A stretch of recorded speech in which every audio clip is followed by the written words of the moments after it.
Olá você, espero encontrá-lo muito bem. Você está no TopoCast, o seu programa de desenvolvimento socioambiental responsável para além das narrativas. Hoje, o nosso programa faz uma análise estrutural do mercado de prestação de serviços ao longo dos últimos 20 anos no setor ambiental. Não poderia ser diferente. Eu estou aqui com a maior autoridade jurídica ambiental do país, nosso queridíssimo Ricardo Carneiro. E não poderia ser diferente, como bons amigos que somos, em uma plena sexta-feira, estamos acompanhados de bons drinks, né, Ricardo? Vamos fazer um brinde já? Saúde. Te agradeço a participação mais uma vez. Para nós é uma imensa honra contar com a sua presença. Você que é um grande parceiro desse programa. Te desejo muita saúde, vida longa, prosperidade e que você continue sendo esse expoente que nos inspira tanto dentro deste ambiente de batalhas, né? Quantas batalhas nós temos no setor ambiental, quantas foram essas batalhas ao longo dos últimos 20 anos. Ricardo, o TopoCast, ele sempre começa com uma provocação. Então eu vou pedir para você se apresentar para os nossos ilustríssimos ouvintes, fazendo um panorama do que foi a prestação de serviços ambientais no Brasil ao longo dos últimos 20 anos. Nós estamos dizendo como que nós partimos de um nicho técnico para hoje, sem a qualquer sombra de dúvida, estarmos ocupando um nicho estratégico que faz análises multidisciplinares, muitas vezes subjetivas, outras mais assertivas, em termos de viabilidade, potencialidades, vulnerabilidades, perspectivas de adaptação diante de mudanças climáticas as mais diversas, ou seja, como que esse mercado está hoje, como que ele esteve, e aí ao longo desse programa espero poder situar os nossos ouvintes nos principais marcos do espaço-tempo onde nós transitamos de paradigmas importantes, de mudança de perspectivas e de principalmente operacionalização para a busca de inovação e de resultados. Por gentileza, você está com a palavra. É um grande prazer tê-lo aqui, meu caro. Muito obrigado, Felipe. Acho que estou me tornando um habitué no TopoCast. Já não me vem o registro à memória de quanto dos programas, mas praticamente foram todos eles. Nos casos ou hipóteses em que aqui não estive, foi menos em função do seu convite e mais em razão da minha indisponibilidade. Olha, com toda a amizade que você dispõe em mim, eu tenho que te contrapor. Você deixa essa vaidade um pouquinho de lado. Você é um grandíssimo amigo. A casa é sua e você não precisa de convite para estar aqui, meu cara. Muito bem. Mas, Felipe, é fato, né? Eu sou advogado, nasci num mundo analógico, na década de 70, me formei com 23 anos. Não vale mentir idade não, hein, Ricardo? Não vale, né? Costumam sempre dizer que o diabo é competente não porque ele é inteligente, mas porque ele é velho. E eu já estou me autodenunciando, né?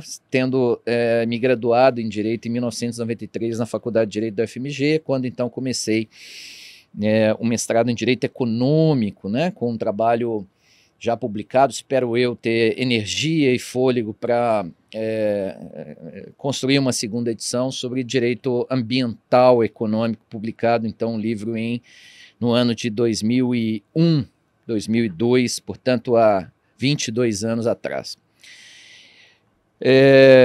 Felipe, eu quando ingressei na área de meio ambiente, isso já foi logo em 1994, não tinha nenhuma oportunidade profissional objetiva, não sou filho de advogado, meu pai, aliás, era um advogado frustrado, porque ele não, por razões da vida e necessidade de de organizar a família e prover a família. Começou a estudar letras, não pôde concluir, funcionário de carreira do Banco do Brasil, nos tempos em que o Banco do Brasil era uma das carreiras mais prestigiadas, um misto aí entre serviço público porque é uma sociedade de economia mista, né? Bons tempos, já infelizmente não é um emprego tão prestigiado como foi no passado, mas meu pai também começou a estudar Direito e acabou não concluindo, e acho que de certa forma eu realizei o grande sonho da vida dele, que era se tornar advogado. Meu pai era um homem dedicado à leitura, daqueles que o prazer na vida era um bom drink, um cigarro e a madrugada inteira. E isso foi, aliás, um fator... Uma madrugada inteira, certamente, com boas conversas. Com boas conversas. Aquele tempo não tinha um Topocast deste nível para madrugar, mas meu pai... E esse era um fator, inclusive, crítico no casamento. Eu não sei se eu já fiz esse destaque, sim, nossos caríssimos ouvintes, mas nós estamos numa sexta-feira, final do dia, prontos para uma madrugada de conversas com o nosso queridíssimo Ricardo Carneiro. By the way. Pois é, mas gostava muito de passar as madrugadas fumando um cigarro, com um drink. Cuidado que esse programa ele é de desenvolvimento responsável, Ricardo Carneiro. Vamos lá. E uma pilha de livros ao lado da cama. E nem todas as esposas gostavam que os maridos passassem a madrugada lendo livros e, enfim, com a luz acesa. Mas foi assim desde a juventude e sempre aplicado em leituras religiosas, sobretudo de bases filosóficas. Então eu me graduei em Direito em 1993, em 1994 eu tive a primeira oportunidade de atuar na área de meio ambiente, em função mesmo dessas circunstâncias da vida, por conhecer alguém que militou em uma ONG ambientalista. Acho que seria pertinente até dizer e homenagear a essa entidade, que é a Associação Mineira de Defesa do Ambiente, a ANDA. E havia uma oportunidade de sermos, naquele momento, então, a assessoria jurídica da entidade. Algo absolutamente singular, único, né? As ONGs brasileiras ainda são um pouco no improviso, no amor, na causa da sua vida, aquilo que te dá um prazer de engajamento. Enfim, tínhamos essa proposta sem nada para fazermos profissionalmente, de constituirmos a assessoria jurídica dessa entidade. Nessa época, Ricardo, eu posso presumir que vocês ainda tinham uma atuação muito mais técnica, né? Como que você vê ao longo desse pedacinho do espaço-tempo, dos últimos 20 anos, essa transformação do pura e simplesmente aplicar os dispositivos técnicos, sejam jurídicos ou de fato construtivos no sentido do conhecimento técnico, né? E as suas os seus diversos temas multilaterais, para uma mudança de perspectiva mais estratégica. Como que, ao longo dos últimos 20 anos, você viu o mercado de prestação de serviços ambientais evoluir, por gentileza? Eu passei a conviver, então, a partir de 1994, 95, com um perfil profissional técnico na área de meio ambiente que era protagonizado basicamente por engenheiros civis sanitaristas, sim, muito da turma que atuava prestando serviço à Copasa, ligado a saneamento ambiental, o DESA, do Departamento de Engenharia Sanitária, né, da UFMG, biólogos, por razões que dispensa qualquer tipo de explicação ou comentário, né? É um dos meios que se deva considerar em qualquer estudo ambiental, além da socioeconomia e do meio físico, e geógrafos, que é uma disciplina que congrega uma carga bastante abrangente de conhecimento e se aplica de forma muito abrangente a temática das ciências ambientais. O advogado, àquele tempo, tinha um papel muito periférico. E eu, com uma certa preocupação, em 95 ingressei na Fundação Estadual do Meio Ambiente, de lá para a Secretaria de Estado de Meio Ambiente e Desenvolvimento Sustentável, aqui no estado de Minas Gerais, e assisti um recrudescimento do papel do advogado, porquanto isso, acho que na sua introdução, né, essa modulação temporal na consultoria jurídica e técnica ambiental vai demonstrar isso daqui a pouquinho. Será? Será? Talvez. Nós estamos diante de um grande desafio. Correlacionar a evolução desse mercado, que nós participamos dele, nós nos fizemos amigos diante dessas batalhas, dessas militâncias que tivemos, mas principalmente tentar colocar isso de uma maneira mais compartimentada e didática para o nosso ilustre convidado aqui do TopoCast, de forma que a gente possa demonstrar de uma maneira clara como que foi essa evolução técnica de forma reativa ou talvez propositiva para os momentos em que o país foi se desenhando. Olha o desafio, um desafio enorme que nós temos nessa tarde de hoje, meu caro. Se a gente conseguir se desincumbir dele, por certo, faremos Agora eu acho que você está indo para o lado filosófico de Santo Agostinho, por ali, né? Mas e a complexização do mundo e da vida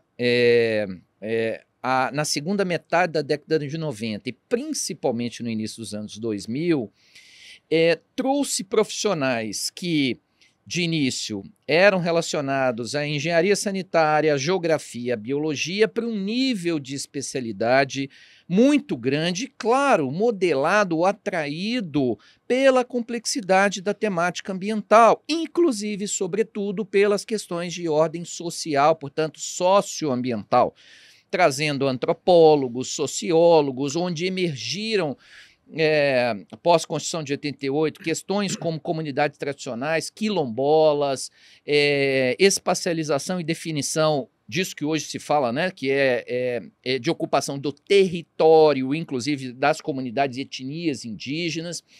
Então, o que eu estou tentando reagir ao seu questionamento? Nós partimos de um contexto genérico e abstrato de prestação de serviço, inclusive e sobretudo na área técnica, para um mundo que foi se juridicizando após a Constituição de 88, não que não tínhamos legislação ambiental, mas assistimos após a Constituição de 88. Isso, não quero me antecipar, enfim, vamos ter essa oportunidade de percorrer todo esse ciclo histórico de construção, reconstrução e aperfeiçoamento da legislação ambiental nos últimos anos. Mas eu me recordo, eu era tido como um advogado bom conhecedor, porque ingressei nos quadros da Fundação Estadual do Meio Ambiente, um advogado conhecedor de licenciamento ambiental, e era basicamente aquilo que ocupava... um aplicador de dispositivos jurídicos. Dispositivo, procedimento de licenciamento. Basicamente isso. Ampliação de atividade, porte, potencial poluidor, tipo de enquadramento. Depois começaram os ciclos envolvendo compensação ambiental, como é uma decorrência direta, a compensação da Lei do Sistema Nacional de Dados de Conservação, ainda encartado profundamente na lógica da legislação referente a licenciamento ambiental. E, por outro lado, havia um flanco de advogado especializado em direito florestal, que hoje, Felipe, eu acho que guardaria muita vinculação com alguém que conheça bem direito ambiental de áreas protegidas, uso de recursos naturais, da biota, né? E unidades de conservação. Mas naquele tempo nós tínhamos os advogados da área florestal e outros tantos que conheciam de licenciamento ambiental. E olha, pensando aqui, vagando e lançando aqui ondas na minha cabeça, também tomando aqui um gin tônica, o quanto a advocacia ambiental mudou nos últimos anos. Acho que você que é um é um consultor técnico de prestígio, acho que percebe a mesma coisa, né? Esse sentido de profissionais com um perfil genérico de atuação que tiveram que ou se conduzir para um nível de aperfeiçoamento ou congregar equipes técnicas com um grau de especialização muito grande. Hoje já se fala em profissionais ligados à avaliação de risco, hoje se fala a temática de segurança de barragem, né, impôs os critérios de avaliação de risco, que é um grande tema ligado ao licenciamento ambiental, né? Se o licenciamento avalia impacto ou risco, são coisas completamente distintas. Efeito, impacto e risco são coisas completamente distintas. Mas, enfim, eu acho que a percepção é a mesma. Hoje fala em engenharia de recursos hídricos, hidrogeologia, hidrólogos, toda a parte de socioeconomia, parte de biodiversidade. Há uma profusão, uma complexidade enorme nos temas referentes à legislação de Mata Atlântica. Parece tudo muito simples. Tem uma lei da Mata Atlântica, é só enquadrar lá. Não, como é que enquadra? Tem um mapa de aplicação. Eu costumo dizer que o maior desafio é trazer a subjetividade da direção que nós seguimos com relação aos entendimentos acerca da questão ambiental, né, para, de forma assertiva, buscarmos as soluções que realmente são efetivas. Esse é o maior desafio do prestador de serviços ambientais no Brasil hoje. E aí eu acho que você já trouxe, né, para o caminho que eu te provoquei, aquela definição do que sai do puro e simples técnico para o assessor estratégico. As questões hoje, as principais questões, elas são de governança, elas são de cultura, elas são de adaptação a um outro espaço-tempo, né? Aquela circunstância do final da década de 80, de 1990, onde a gente tinha estudos ambientais proformáticos. Você pega um EIA-RIMA daquela época, ele se limitava basicamente a um projeto descritivo da engenharia com uma matriz de impacto, que era proformática, né? Eu acho que com o advento dos anos 2000 é que a gente vem começando a experimentar metodologias, experimentar uma construção de conhecimento baseada em premissas globais, mas com aplicações regionais, locais, né? Esse é um princípio de sustentabilidade que veio lá da Eco 92, não sei se você se recorda disso. Então, pensar globalmente, agir localmente. Não é? Exatamente. Então, assim, eu acho que, olha só que interessante como é que a gente começa a puxar o fio do novelo. Nós estamos começando a entrar, eu espero que não esteja maçante para o nosso ouvinte ou para o nosso espectador, porque estamos em todas as plataformas de streaming, mas é interessante, sobretudo no momento que nos encontramos agora, onde nós nos deparamos com a inteligência artificial, com aquela sensibilização de que nos próximos 5, 10 anos, eventualmente, todo o saber do mundo já está mapeado e já está em fase de reconstrução, né? Aonde que nós nos posicionamos? Como que esse mercado será mecanizado do ponto de vista de adequação em termos da regularização ambiental, né? De onde nós saímos como meros aplicadores, como meros repetidores de uma receitinha de um termo de referência, passamos para um momento onde precisamos nos inovar, buscar soluções, metodologias que trouxessem um arcabouço técnico a ser avaliado como balizador de tomada de decisão. E aí nós estamos falando de potencialidades, vulnerabilidades em termos de diretrizes preferenciais para que um plano de negócio pudesse acontecer. E aí, obviamente, e trazendo aqui um panorama para o nosso telespectador, é que nós estamos falando das grandes obras de infraestrutura, né, que foram implementadas no Brasil.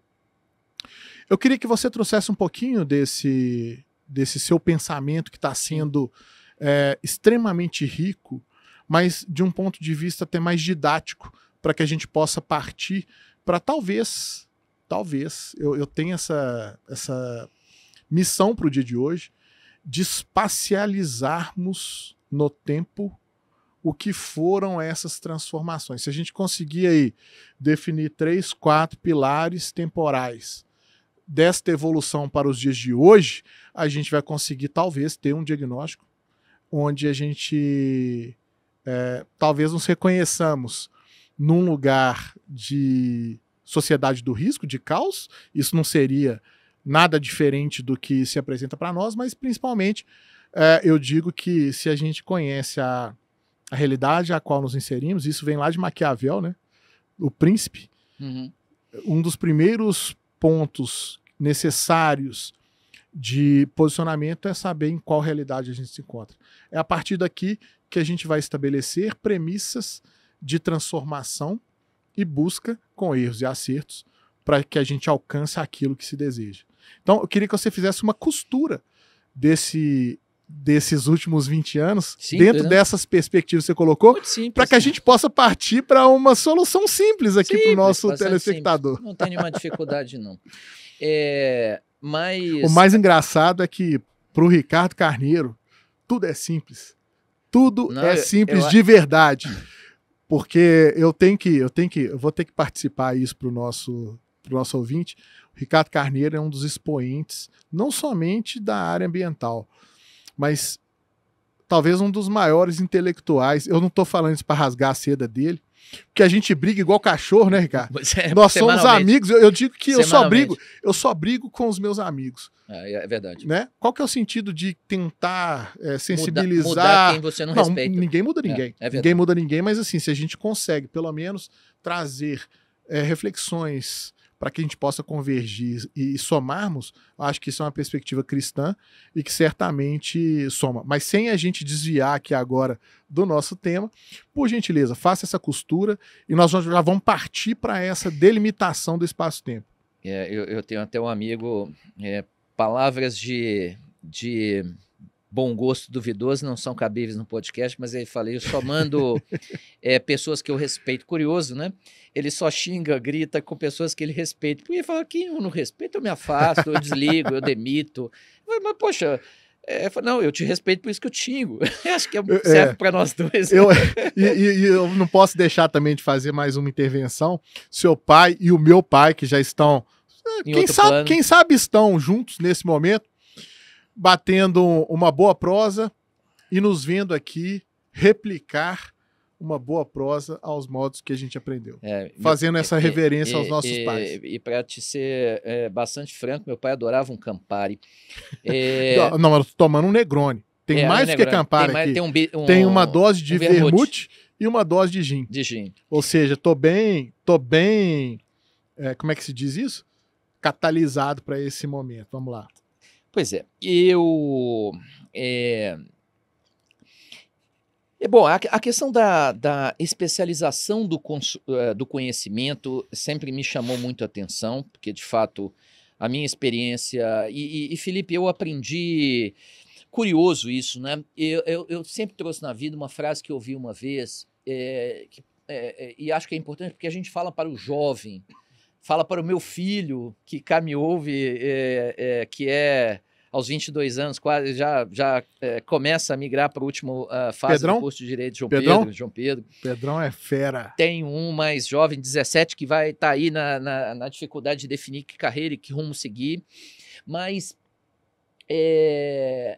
eu acho que o grande ensinamento para todos nós é ler, por todos os modos, né? Pode ler jornal, pode ler pelas formas e meios que hoje facilitam a leitura. Espero que não pela simplificação das manchetes, que é o que boa parte das pessoas está fazendo, lendo, que coisa, ler só o chamado, né? Não mais que isso, mas leia. Leia filosofia, leia psicanálise, ouça, hoje tem streamings e plataformas que são fantásticas aí para que as pessoas possam oferir conhecimento, inclusive técnico, inclusive de física teórica. A propósito, enfim, né, Ricardo, já fazendo já te puxando aí para essa costura que eu te pedi dos últimos 20 anos, eu lembro, na faculdade, eu me formei em 2003. para você conseguir consultar um artigo, Era difícil. você tinha que ser amigo do bibliotecário da universidade. Sim. Esse cara, a partir de existiam vários catálogos sobre temáticas. Aliás, eu vou te contar uma curiosidade que você não sabe. Aquelas caixas classificadoras de ficha catalográfica. Sim, de referências bibliográficas, né? E eu fazia em casa. Eu vou te contar uma particularidade minha que talvez você não conheça. E aí eu já estou contando um pouquinho desse ponto de partida meu, que me formei em 2003, ou seja, eu estou dentro desse horizonte dos últimos 20 anos, os quais a gente se propôs a tentar mapear, né? Nós estamos divagando um pouco aqui. Mas eu sou biólogo de formação, sou acadêmico de direito, mas eu, ao longo dos meus 3 últimos anos de formação, o curso de biologia da PUC Minas, né? Belo Horizonte, é de 4 anos. E eu sempre estive vinculado a algum projeto de pesquisa. Eu não sei se você sabe, mas eu sou herpetólogo. Você sabe o que é um herpetólogo? Sei, herpetólogo. É um especialista em sapos, cobras e pererecas. Eu, particularmente, aí, sem nenhum apio duvidoso, eu era especialista em pererecas. Tenho artigos publicados de comportamento de pererecas. Inclusive, um que eu tive naquela época, a oportunidade de publicar num periódico inglês, de uma briga de pererecas, 2 machos de pererecas brigando por uma fêmea perereca. Eu acho que isso traduz um pouco da dificuldade que era aquela época para se produzir conhecimento. Muito grande. Né? Hoje, esse conhecimento ele é vastíssimo. Hoje você entra em qualquer uma dessas inteligências artificiais, você constrói qualquer tipo de argumentação. Né? E aí eu acho que a gente começa a chegar nesse pontinho do novelo que eu quero trazer para o momento de hoje. Nós, além de termos evoluído multidisciplinarmente para uma posição de assessoria estratégica dentro da prestação de serviços ambientais, tá? Nós temos um universo de informação que não existia há 20 anos atrás. Né? Eu estava falando do Comute, então você tinha que ser amigo do bibliotecário, chegar para ele com o artigo específico que você queria, e isso era um tiro no meio do escuro, porque se você fizesse aquela análise bibliográfica equivocada, à época, ali meados de 2000, 2001, poderia vir um artigo não adequado à sua pesquisa, ou 1, ou 2, ou 3, a gente pagava por esses artigos. Esses artigos, eles vinham por um sistema de comunicação como se fosse uma internet arcaica, que somente os bibliotecários tinham acesso, chamava-se Comute, se não me engano. E aí, esse artigo chegava, o bibliotecário imprimia este artigo e marcava ali coisa de 1 mês depois para você ir à biblioteca buscar aquele artigo impresso e, a partir daquela análise ali, você ia começar a construir a sua argumentação científica acerca do que você estava buscando resolver dentro da metodologia científica de construção do conhecimento.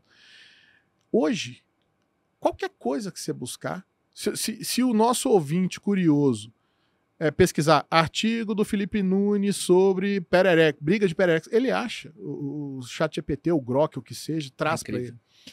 E aí, vamos lá. Qual que é o nosso paradigma de hoje? Eu queria fechar essa primeira parte do nosso Topocast com a sua perspectiva sobre isso. Então eu dizia, leia de tudo, inclusive quando sobrar tempo, leia direito. É importante construir com esforço que não se tem mais da pesquisa, da leitura básica e eu acho que o importante está no processo de construção do conhecimento. O fim, né, o fim a ser alcançado, acho que é menos importante. O caminho é o mais relevante. Mas muita coisa sempre me causou inquietação. Por exemplo, já que falávamos de licenciamento ambiental, qual é o parâmetro objetivo da construção do conceito de viabilidade ambiental? Qual empreendimento é viável e qual não é? Ou será que órgãos ambientais ou pessoas que de alguma forma se relacionam com os impactos de um determinado empreendimento podem ter uma percepção meramente subjetiva do que é viável ou não. Existe... E isso seria, na maioria dos casos, o balizador para tomar decisão acerca da concessão ou não? Será que alcançaremos da implementação desse o empreendimento? Algoritmo da viabilidade? Será que existe isso, Ricardo? Eu tive um diretor na FEAM que falava que tudo tem que ser procedimentalizado. Nem sei se existe essa palavra, nem sei se existe um novo caso de neologismo, você lembra do Word? Sim. Que isso aparecia no cantinho? Isso Sim. É um caso de neologismo. Será que não é necessário definir a equação ou os fatores, ou a conta, os fatores numéricos por meio ou por desdobramento das variáveis em cada meio? Eu me refiro à socioeconomia, meio biótico e físico, que somados e alcançados um parâmetro mínimo levaria e conduziria uma decisão de viabilidade ambiental. Eu sempre me recusei a ideia de que tudo isso parte de uma percepção muito subjetiva. Por exemplo, uma equipe com mais ênfase em socioeconomia para um empreendimento de geração de base hídrica que ocupasse territórios com deslocamento de populações tenderia a levar a viabilidade ou a forçar a viabilidade para aspectos socioambientais. Por outro lado, se o impacto for essencialmente sobre comunidades aquáticas, sobre ictiofauna, não é assim que se fala, Felipe? Sim, ou sobre o estudo dos peixes. Liminologia, me diga o que é a liminologia, qualidade de a água. Microbiologia aquática. Isso. Não me aperta muito não, hein, cara? A conclusão para a viabilidade pudesse ser diferente conforme o enfoque da equipe técnica aplicada àquele determinado empreendimento. E isso se coliga muito bem com esse faseamento histórico de construção da legislação ambiental no país. Porque nós partimos... É curioso isso, né? Eu tentava aqui, num esforço muito rápido, um pouquinho embalado pelo Gin Tônica, pensar a legislação ambiental da década de 60 como que um primeiro ciclo, veja que período, né, de um regime ainda mais centralizado, um regime... se você me permite fazer uma parte, Uhum. Eu diria que as principais decisões em termos de implementação de empreendimentos de infraestrutura de grande porte no Brasil sensibilizaram de uma maneira muito negativa a sociedade, principalmente aquelas comunidades regionais, aquelas que estavam diretamente afetadas pelos empreendimentos, inclusive as diretamente afetadas, porque nós temos inúmeros casos, né, dos principais empreendimentos energéticos, minerários e rodoviários. Simplesmente, isso não é difícil de encontrar, né? Vários relatos onde os principais empreendimentos energéticos ou mesmo rodoviários eram acompanhados de sinais e alertas do Estado informando aquelas comunidades que saíssem dos seus lares, das suas raízes, porque um empreendimento, quase que uma nave extraterrestre pousando ali e que eles buscassem outra alternativa de vida. Então, isso na nossa história é algo realmente factível. Sim.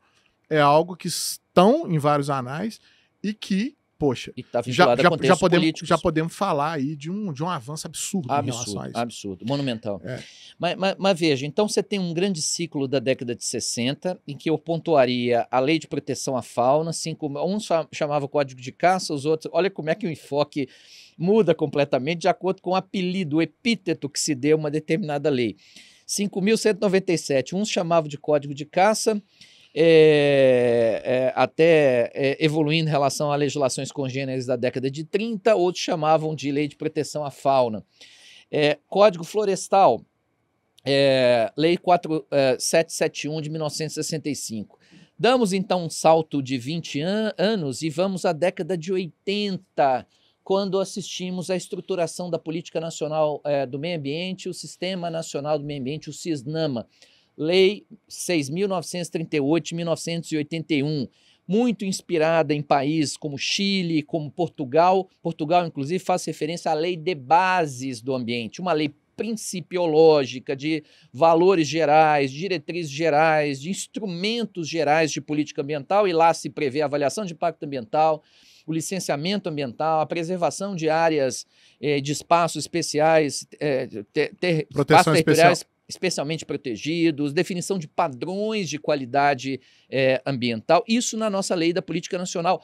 Veja, 1981, uma lei que ainda permanece sendo absolutamente atual, ela é tão boa e atual quanto genérica. Parece estranho que algo tão abstrato, onde vários conceitos poderiam ser encaixados, permanece atual. E ela é atual por não ser tão específica e minudente. Ou quem sabe por permanecermos na subjetividade, no subjetivismo. Pois é. E poderíamos dar um salto, então, para a década de 90. Eu acho que você vai poder nos auxiliar muito com essa década. Não supervalorize os meus cabelos brancos, Ricardo Carneiro. Eu não os tenho. Eu me formei em 2003. Aliás, eu não consigo entender, depois você me explica, como alguém que forma 10 anos antes de você, no meu caso, em Direito, é mais jovem em idade. Isso é muito fácil de explicar. Isso é uma pretensa vaidade e uma competição masculina. Que a gente não precisa desdobrar. Mas me lembrei aqui de dois marcos importantes. A Lei da Política Nacional de Recursos Hídricos, 9.433 de 1997, e aí talvez seja o grande impulsionador da política ambiental brasileira, que é a Lei de Crimes Ambientais de 98. Agora sim. Agora sim. Porque eu pulei da década de 80, o ano de 81, para a década de 90, sem falar da Constituição de 88. Talvez uma das constituições mais minudentes, ainda que inspiradas na Constituição espanhola e portuguesa em matéria ambiental, é a Constituição brasileira. Sim. Mas, efetivamente, em termos de implementação e definição de instrumentos de política ambiental, nós só tivemos um salto com a Lei de Crimes Ambientais.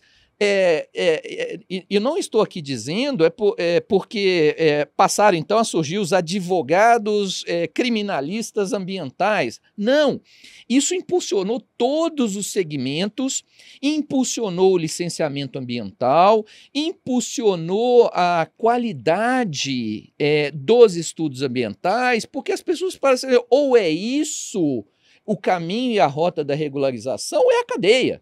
Lei de Crimes Ambientais.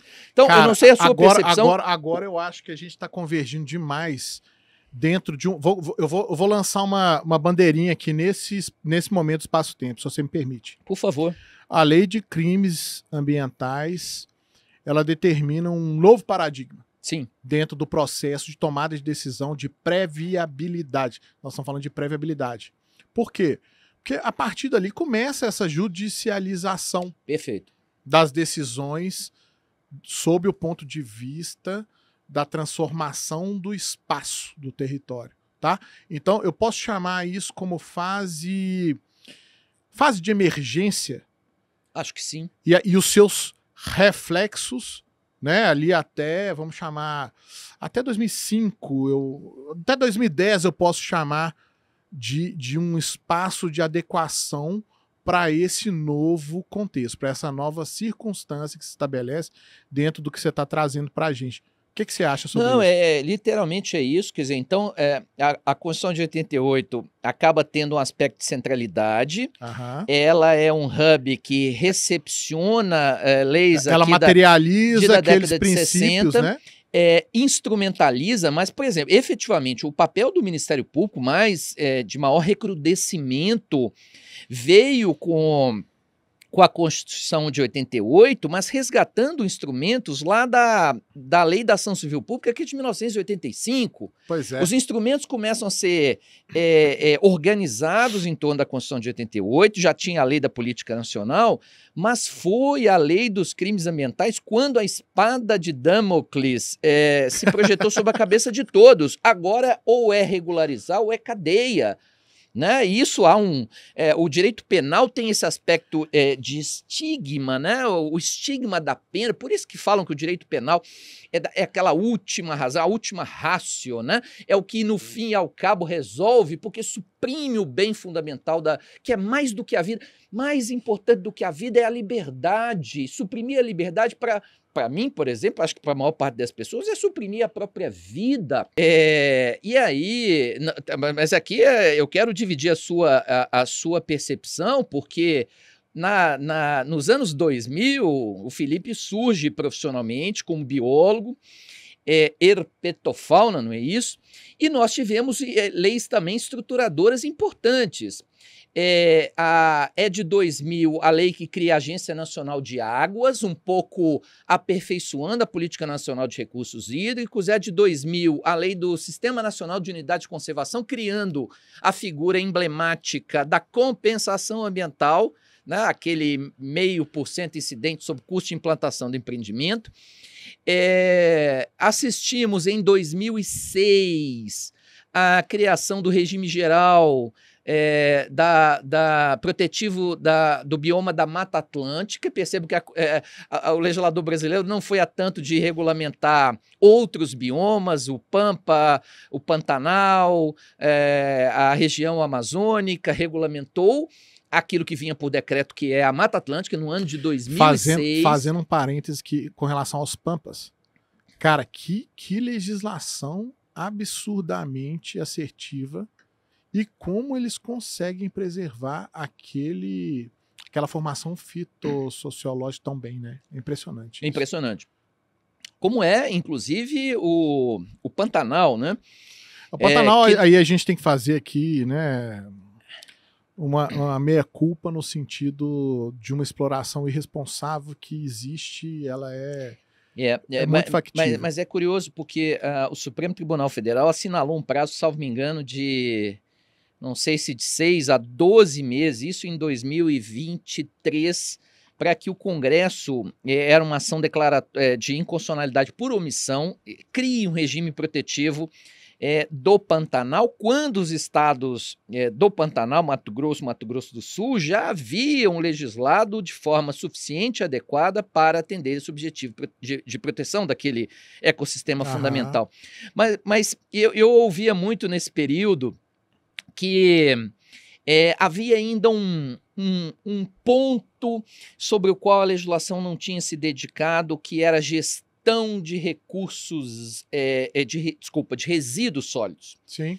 Né? Resíduos 2006, comuns. Se não me engano. Não, 2010 veio a Lei da Política Nacional de Resíduos Sólidos. Acho que é o grande fecho desse ciclo evolutivo que vem da década de 60, passa por grandes pontos aí na década de 80, 90 ainda uma estrutura intermediária, e nos anos 2000 surgindo grandes subsistemas normativos ou regimes jurídicos parciais, envolvendo temas como esse, que é recursos hídricos, né, a Agência Nacional ou a Gestão de Recursos Hídricos da União, Unidade de Conservação,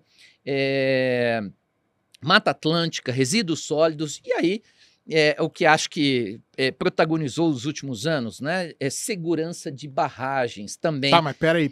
Aí já fomos longe demais, né? Porque nós começamos aqui a fazer esse recorte nos anos 2000, né? Como reflexo ali da Lei de Crimes Ambientais, tá certo? Vamos potencializar aqui um pouquinho, trazendo para o ambiente extrajurídico, se é que isso existe, do ponto de vista de ordenamento de um processo de construção, de verticalização de uma cadeia produtiva, né? Nós temos ali com o advento do Proinfa, se não me engano, 2002, 2003, por aí. Aquele ambiente que a gente poderia dizer, infraestrutura de grande porte estava muito ainda relacionado com mineração. Mas com o Proinfa você começou a ter os grandes inventários hidrelétricos, as grandes obras de aproveitamentos hidrelétricos. Eu acho que, eu digo isso porque dentro do meu histórico profissional, a gente preferiu migrar para esta tipologia por um bom tempo, porque ali você tinha uma necessidade muito grande de conhecimento, construção de conhecimento técnico, né, multidiverso, para balizamento de tomada de decisão. Né? Então, não só bastando na fase de pré-viabilidade, ou seja, quando os investidores estavam ali construindo aquele arcabouço técnico, né? Nós vamos chamar aí dos estudos de pré-viabilidade, aqueles estudos que vão fundamentar o custo ambiental da obra, e aí, diga-se de passagem, era um custo até previsto pelos editais da ANEEL como um custo ínfimo. Era coisa de... Bom, a conta 10 da ANEEL era coisa de 10%, mas assim, na prática... Não, na prática era 1%, era 0,5% do CAPEX de uma obra. Ou seja, o custo ambiental, 0,5% do CAPEX de uma obra, é uma coisa que a gente não consegue... Hoje pode inviabilizar o empreendimento.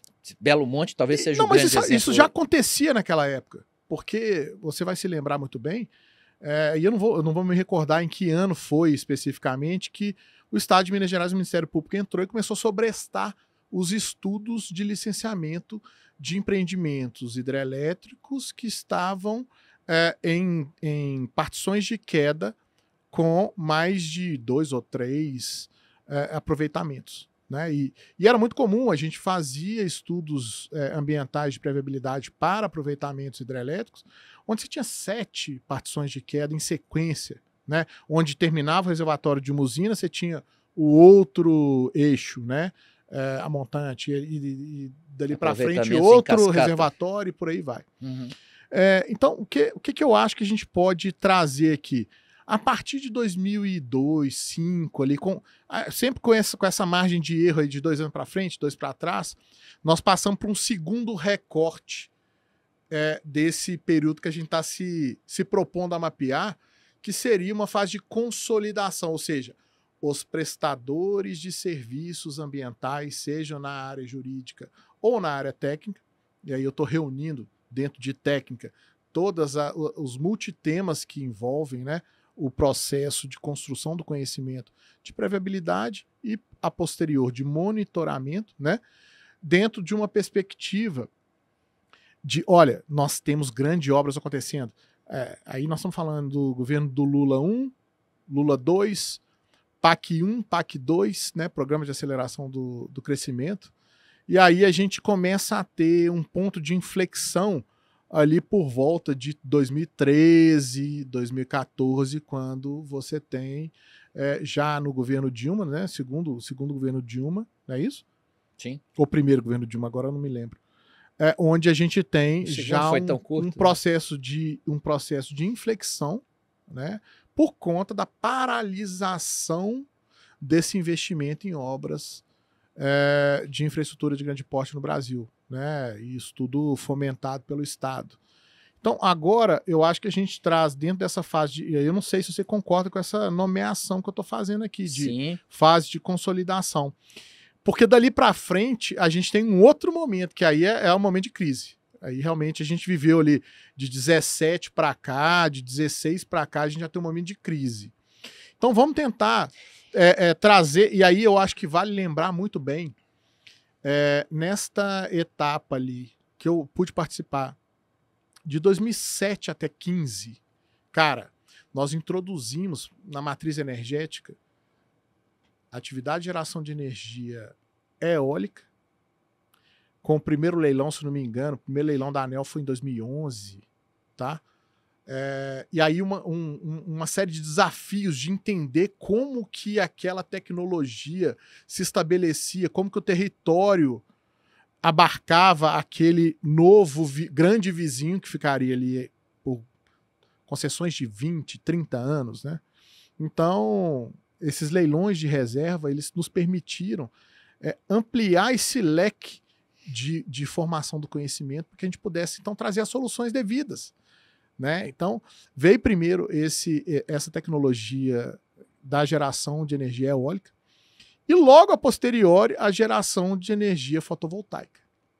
E aí a gente é inegável, né, que essas duas tecnologias trouxeram possibilidades de geração de energia, aí sem guardar aqui nenhum tipo de defesa em termos de fator de capacidade versus impacto ambiental, mas quando se considera, né, a aplicação do dispositivo jurídico e propriamente como que a transformação do espaço é feita com a participação do Estado, agora sim, em termos conceituais, a gente pode dizer que os impactos, a magnitude desses impactos caíram sobremaneira.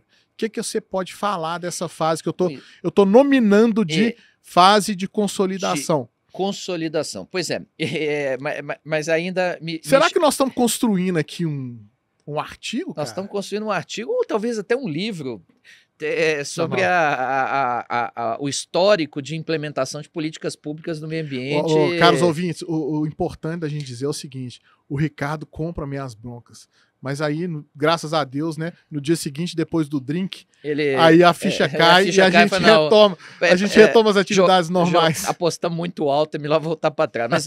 Mas olha que interessante. Voltando, década de 80, a resolução CONAMA... Pô, cara, mas nós já estamos lá em 2010, sim, mas olha só, a resolução CONAMA que define o perfil, o termo de referência básico da avaliação de impacto ambiental mediante estudo e relatório de impacto ambiental é de 1986. E aí surgiu uma série de atos normativos, como a Resolução 6 de 87, que falou o seguinte: bom, o que é antes de 86, marco do CONAMA, a regularização tem que ser feita sem a rima, só com um plano operacional e executivo de controle ambiental. Pós 86, a regularização tem que fazer EIA-RIMA, mesmo que um EIA-RIMA de perfil corretivo, com as informações disponíveis ao momento da regularização. Década de 90, eu chamava muita atenção que grandes projetos de geração de energia hidrelétrica e mineração no estado foram regularizados com licença de operação no início da década de 2000, no ano 2000. Não vou nominá-los, mas grandes empreendimentos minerários receberam licença de operação corretiva em Minas Gerais no ano 2000, a partir de estudos ambientais feitos em meados da década de 90. E aí, esse é um ponto fundamental. A qualidade, não é porque era melhor ou pior, porque alguém se dedicava mais ou menos, mas pega um EIA-RIMA da década de 90, que pontuou com uma licença de operação corretiva no início dos anos 2000 para grandes empreendimentos, inclusive minerários, no estado de Minas Gerais, era completamente diferente em todos os aspectos. Metodologia, equipe técnica. Hoje alguém me disse o seguinte: naqueles tempos da década de 90 eu fazia um EIA-RIMA com 6 pessoas. Hoje se faz com equipes de 30, 40, 50 profissionais. Não. Hoje se faz com inteligência artificial, né? Bom, ainda vamos chegar lá. Eu estou ansioso para a gente chegar lá. Que me causa, sem querer, o algoritmo me causa medo. Isso. Eu tenho medo disso. Sem querer ser prolixo. Sim, nós temos um tempo também. Mas a sofisticação dos critérios de análise de impacto ambiental é alguma coisa quase que se compara questões de escalas de mapeamento e imagens que se usava a reconstituição aerofotogramétrica na década de 90. Verdade. Voos conduzidos pela CEMIG em estudos de inventário e pelos órgãos aí de pesquisa mineral da década de 70, dos governos militares ainda, passaram a contar com a tecnologia dos satélites com nível de detalhamento quase que incompreensível. Tá, Ricardo. Isso trouxe, então, todos nós para o cenário de especialização e complexização dos anos 2000. Agora vamos lá. Vamos pegar o helicóptero, que a gente está muito imerso aqui nesse encadeamento de processo. Uhum. Vamos montar no helicóptero, vamos sair agora um pouquinho desse contexto e vamos falar da figura do prestador de serviço ao longo deste processo. Aí, onde que eu quero chegar? Nenhuma grande banca jurídica nasce pronta. Ela nasce de um grande profissional liberal que tem um notório saber, que começa a ter um certo prestígio acadêmico, porque ele é notório saber. E aí nós estamos fazendo até uma referência ao bacharelismo lá da época colonial, Sim. onde a gente culturalmente traz esse tipo de valorização de um ser humano que teve uma oportunidade diferente dos outros. Tem a guerra de canudos, né? Canudos de diploma de que é um duelo de diplomados, não a guerra de canudos na história, né? Sim, sim. De bacharéis. Boa lembrança. Agora é o seguinte.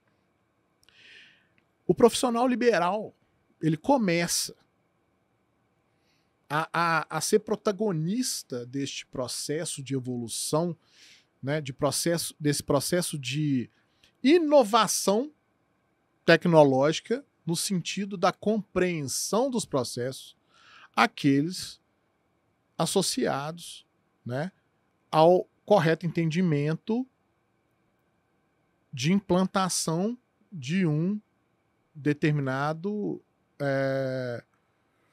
empreendimento com vistas a alterar aquele território e as relações sociais e econômicas dentro de um contexto.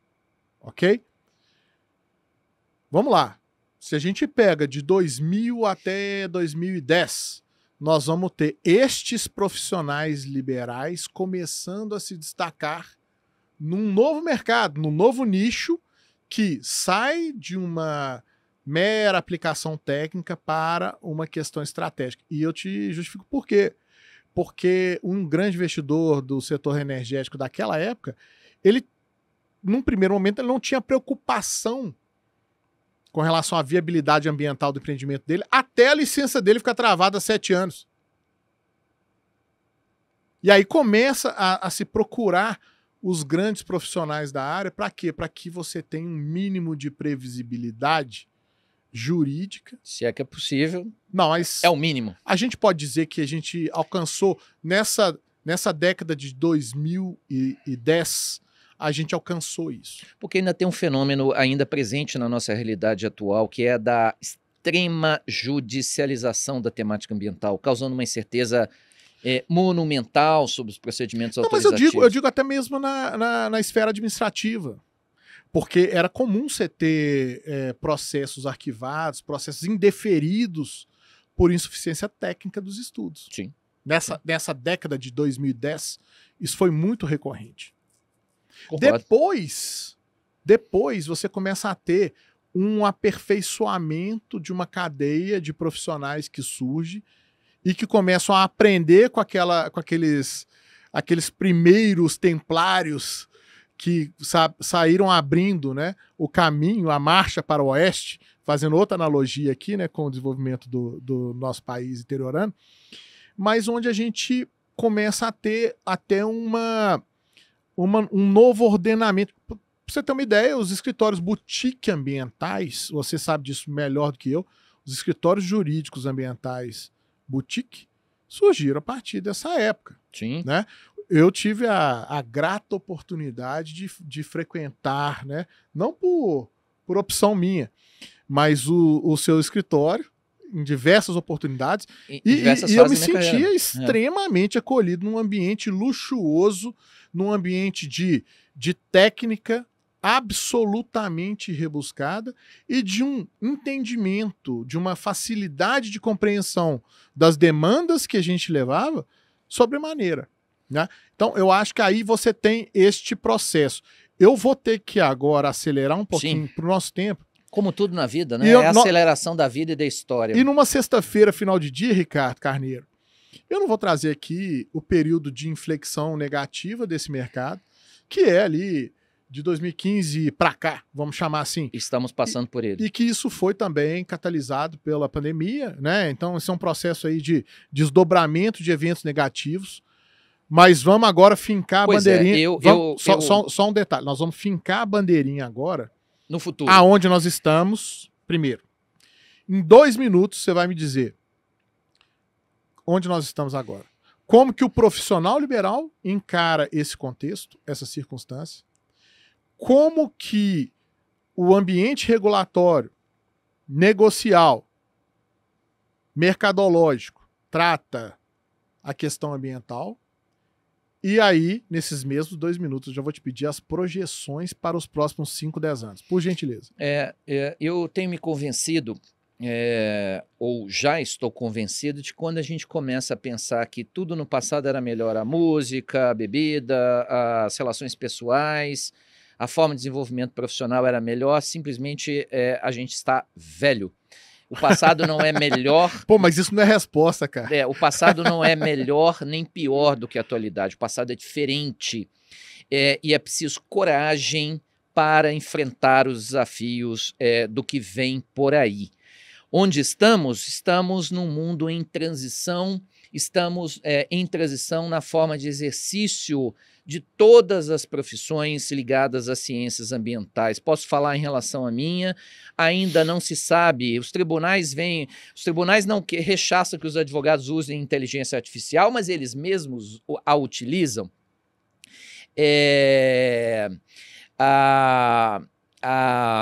Nós estamos, Felipe, em vias de criar um mundo que se desprega do homem.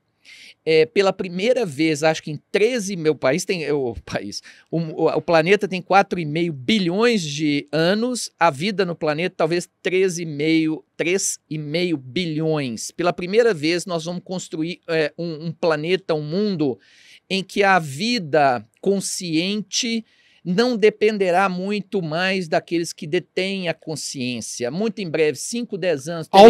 Alto lá, Ricardo Carneiro. Você acha, nós seres humanos, estamos diante de um ataque à inteligência? Ataque à inteligência. Por quê? Por quê? Porque hoje já não precisamos. Aqueles que têm acesso a plataformas de inteligência artificial já não precisam pensar. Eles só precisam fazer as perguntas. Mais do que isso, para frente, você acha que nós sucumbiremos ou em mais um momento de inflexão conseguiremos retomar as rédeas desse desenvolvimento intelectual? E aí, digamos aqui, como pretensos filósofos que somos, nós somos pretensos filósofos. Você, de uma forma muito objetiva, você me responde aqui agora.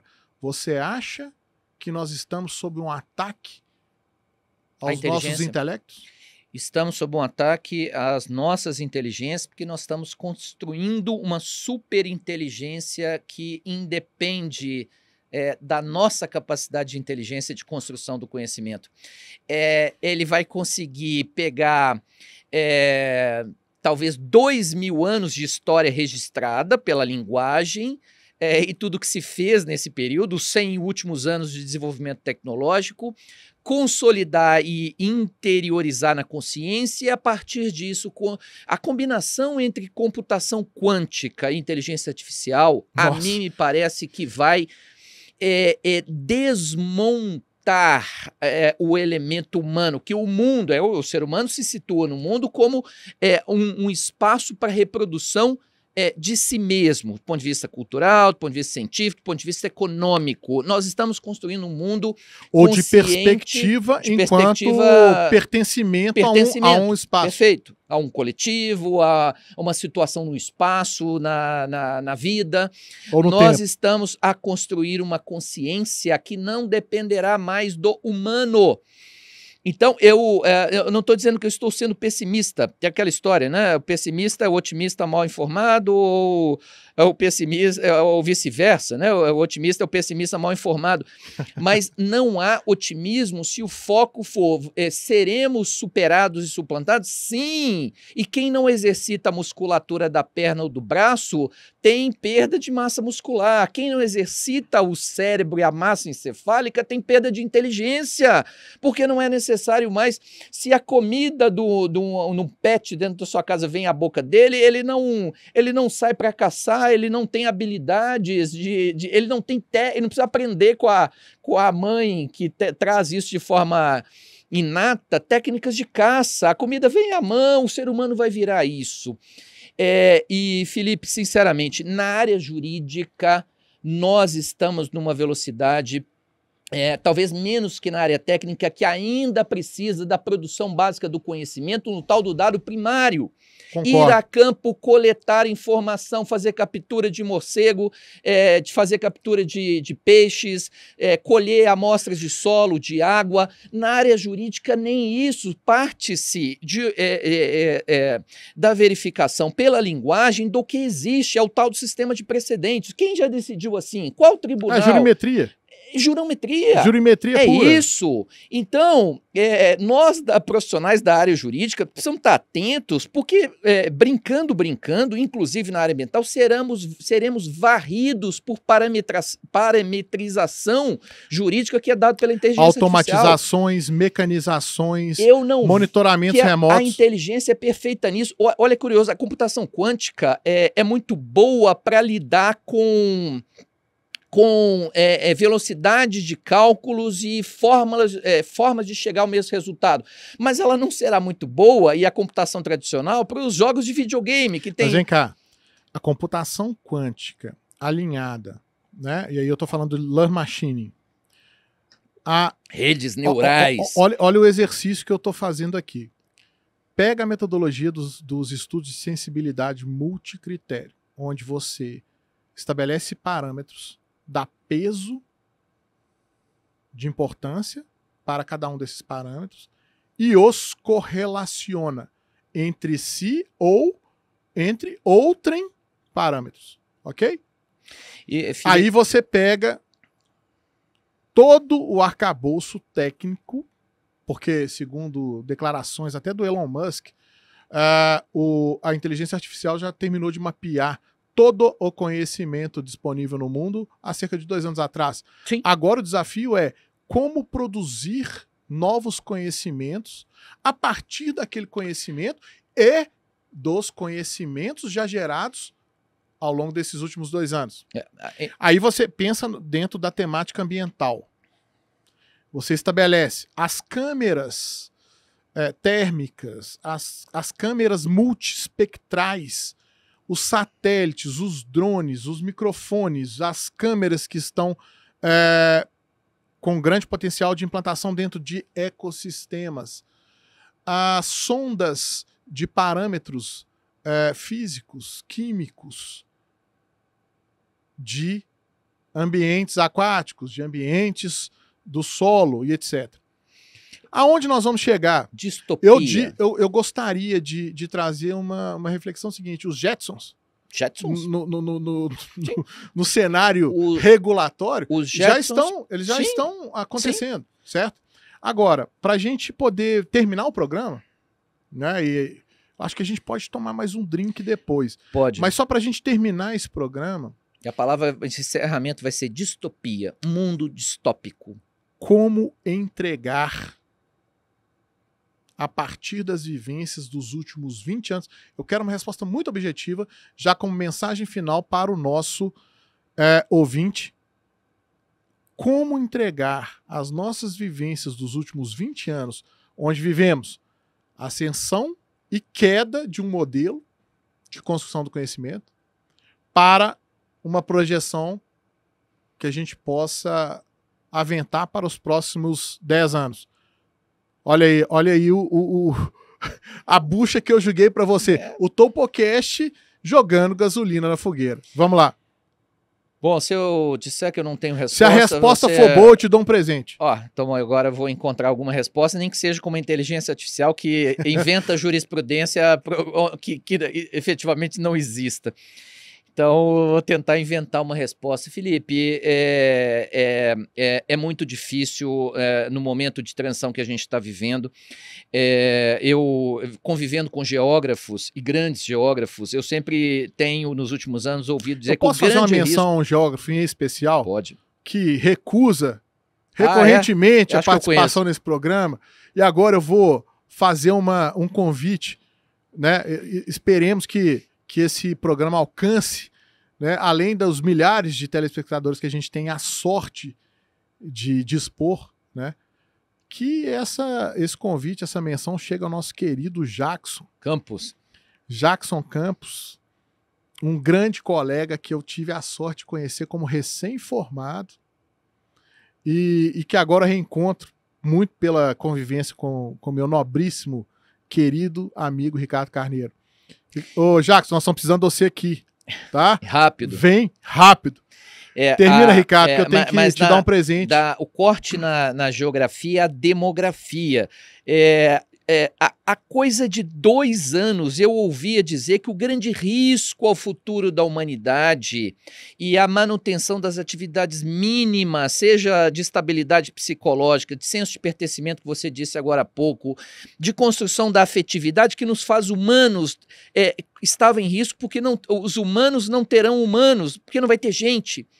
E de repente... Não, vai ter gente. Só que gente incapaz de produzir. Pode ser, mas de repente alguém diz que... E vocês, quem consome tecnologia, vê isso pelo Instagram, pelo YouTube, que são seres robóticos humanoides que fazem, do ponto de vista até o momento, junto com a inteligência artificial, atividades físicas, de prestação que provê serviços que o ser humano... Olha, amanhã eu entro num aplicativo ou num site, compro um ser robótico humanoide... Ou então joga os seus exames sociopsicológicos dentro de um bot e você tem outro onde haverá espaço para pagar o salário e os direitos trabalhistas de um indivíduo robótico que trabalha 24 horas, não precisa descansar. O problema é só o tempo de recarregamento da sua bateria. Então, verdadeiramente um mundo distópico. E eu espero que nós não cheguemos a esse tempo para encerrar um mundo onde eu vou ver TV e digo para o meu humanoide Mas Android... você ainda assiste TV? Streamings pela plataforma da TV, é verdade. Mas eu vou pedir ao meu humanoide que fique aí na madrugada consolidando os relatórios temáticos pro ERIMA, ou então faça os pareceres nessa madrugada que eu não consegui fazer ao longo da semana porque estava aqui tomando um prestigioso drink num evento tão importante como é o Topocast. Felipe, cara, que conclusão sensacional. É uma pena que acaba, né? Tudo que é bom acaba. Né?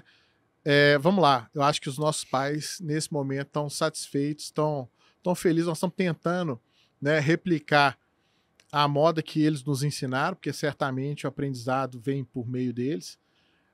Que uma conversa tão despretensiosa, gostosa, numa sexta-feira à tarde, termine de uma maneira tão edificante. Ricardo, eu quero te agradecer imensamente por mais uma participação que enobrece, engrandece de uma maneira absurda essa iniciativa do Topocast. Eu vou te convidar para escrever sobre distopia jurídica ambiental. Dá um bom artigo. Cara, meus cabelos já estão brancos.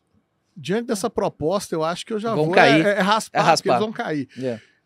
Mas eu separei uma surpresa para te fazer nesse programa, porque nós somos grandes amigos. Somos. De longas batalhas, de um longo tempo, deste período que nós tentamos aqui, né, contribuir para uma análise estrutural do que é o mercado de prestação de serviços ambientais no Brasil, dos últimos 20 anos. Mas a gente conseguiu fazer isso de uma maneira filosófica, de uma maneira estoica e principalmente com a bênção e a venerança aos nossos pais, né? Da forma como você tão bem conseguiu demonstrar ao longo da sua introdução. Ultimamente, eu tenho buscado, antes que a inteligência artificial nos sufoque, o algoritmo nos cale, eu venho tentado expurgar tudo aquilo que eu trouxe e acumulei de uma experiência filosófica como uma forma de expressão de mim mesmo. Eu vivo hoje dentro da minha inquietude mental, que você conhece muito bem, a necessidade de expor mais aquilo que eu sempre guardei, né? Seja por expressão do meu coração, da minha mente, da minha experimentação dos espaços e das circunstâncias que eu tive a sorte, com a graça de Deus, de viver. E uma linguagem que eu acho que está faltando muito no mundo e que ultimamente eu tenho buscado exercitar com toda a minha incompetência, com toda a minha pretensão de fazer poesia. Eu quero te presenciar com um dos meus recentes poemas que eu escrevi sobre a amizade. E aí, que você receba, assim como Maquiavel, né, no livro O Príncipe, o mero cidadão oferece um presente ao príncipe que vai tomar a cadeira de rei, e como ele não tem nada material para oferecer, como era costume naquela época, ele então oferece um texto falando sobre a perspectiva dele, sobre liderança, sobre gestão, enfim, tudo aquilo que um rei poderia e deveria aplicar. Eu tenho a pretensão aqui de trazer a minha percepção sobre amizade, e eu faço isso, cara, endereçado a você, do meu coração para o seu, se você assim permitir. Permito. Assim eu começo a traduzir esse sentimento de profunda gratidão pela nossa convivência. Companheiros de vigília. Entre bons homens não há falsidade. O que nos une é mais que parecer. É a lealdade em sua verdade e a vontade sincera de crescer. Não andam juntos por conveniência, mas por respeito, por afinidade. Sabem que a força de uma convivência está no valor da honestidade. Se um se cansa, o outro se adianta. Se um se cala, o outro compreende. A amizade assim não se levanta sobre interesse, mas sobre quem entende. Nos dias bons, compartilham riso. Nos dias duros, dividem o peso. E mesmo sem dizer, é compromisso. Um caminho seguro, firme e aceso. Não são perfeitos, mas são inteiros. Não se prometem, dividem o peso. São vigilantes, são companheiros. E é nisso que as boas vidas se enfrentam. Esse é o meu presente para você. Muito obrigado. Eu te agradeço imensamente a presença aqui. E já vou logo despedindo dos nossos ilustres telespectadores. Felipe, posso te deixar, e para os telespectadores do Topocast, com a recomendação de leitura sobre a lenda do nó górdio. Não sei se todos conhecem.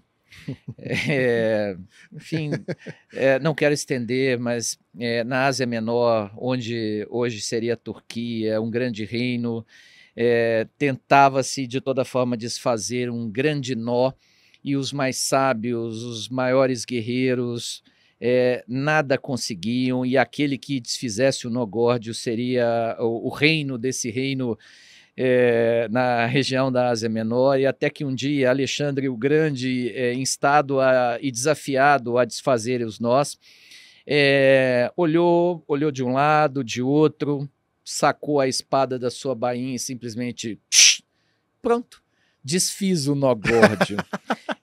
O que nobres reis tentaram fazer para se tornar o senhor daquele reino não conseguiu, ele o fez com um pequeno golpe de espada.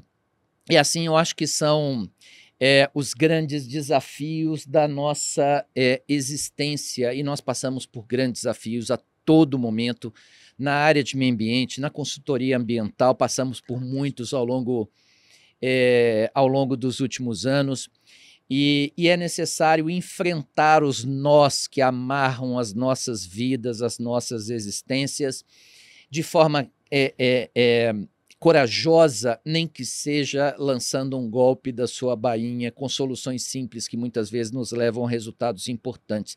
Eu fiquei extremamente sensibilizado com as suas palavras, Tenho certeza que não foi fruto de inteligência artificial.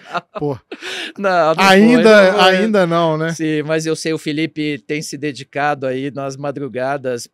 Já está publicado seu livro de poesias? Não, virá em breve e você vai estar lá. Eu vou estar lá quiser. no lançamento, então eu fiquei extremamente tocado. É uma homenagem à nossa amizade, que é um pouco de longa data, mas é também de pouco tempo nos últimos 5, 10 anos, mas é uma amizade muito forte. E voltando ao que falamos no começo, você só xinga e manda para algum lugar aquele que você respeita. E somos assim um com o outro, né? Passamos, às vezes, um mês sem nos falarmos, porque achamos que temos que dar uma lição e dizer aquilo que o outro não quer ouvir, mas é porque nos respeitamos. Muito obrigado pelas palavras. E o principal, meu querido, e o principal, que a gente continue tendo esses momentos edificantes.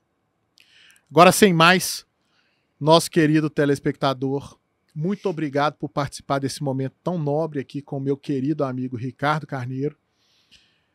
E assim nos despedimos, em tom de poesia, no TopoCast, o seu programa de desenvolvimento responsável para além das narrativas. Um forte abraço e até a próxima.